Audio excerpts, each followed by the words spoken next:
तुलसी की कथा सुनने मात्र से भगवान विष्णु प्रसन्न हो जाते हैं।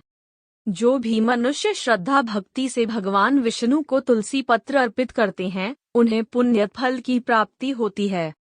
भगवान विष्णु ने अपनी माया से जलंधर का रूप धारण कर वृंदा के पतिव्रत धर्म को नष्ट कर दिया और इसके परिणाम स्वरूप जलंधर की शक्ति क्षीण हो गई और वह युद्ध में मारा गया। वृंदा की राख से एक पौधा निकला जिसे श्री हरि विष्णु ने तुलसी नाम दिया और वरदान दिया कि तुलसी के बिना मैं किसी भी प्रसाद को ग्रहण नहीं करूंगा।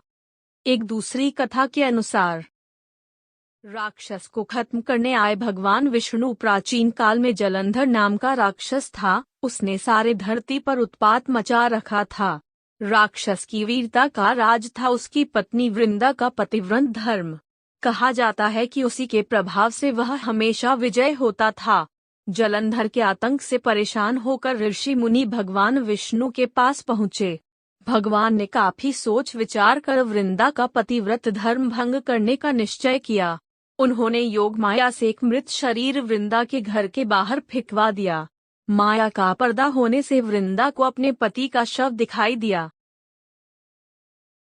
वृंदा ने दिया श्राप। अपने पति को मृत जानकर वह उस मृत शरीर पर गिरकर रोने लगी। उसी समय एक साधु उसके पास आए और कहने लगे, बेटी इतनी दुखी मत हो, मैं इस शरीर में जान डाल देता हूँ। साधु ने उसमें जान डाल दी।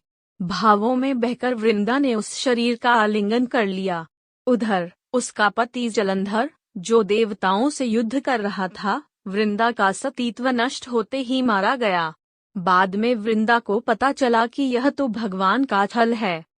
भगवान विष्णु को वृंदा का मिला श्राप। वृंदा ने इस छल के लिए भगवान विष्णु को श्राप दिया कि जिस प्रकार आपने छल से मुझे पति वियोग दिया है, उसी तरह आपको भी स्त्री वियोग सहने के लिए मृत्युलोक में जन्म लेना होगा। यह कहकर वृंदा अपने पति की अर्थी के साथ सती हो गई। क्यों होती है विष्णु और तुलसी की पूजा? यह भी कहा जाता है कि वृंदा ने विष्णु जी को यह श्राप दिया था कि तुमने मेरा सतीत्व भंग किया है, अत तुम पत्थर के बनोगे और वही श्रीहरि का शालिग्राम रूप है। इसके बाद वृंदा अपने पति के साथ सती हुई। जिस जगह वह सती हुई वहां तुलसी का पौधा उत्पन्न हुआ। भगवान विष्णु अपने छल पर बड़े दुखी हुए। ऐसा सुनकर विष्णु बोले, हे वृंदा, यह तुम्हारे सतीत्व का ही फल है कि तुम तुलसी बनकर मेरे साथ ही रहोगी। इसी तरह की और जानकारी के लिए हमारे चैनल को सब्सक्राइब करना ना भूले।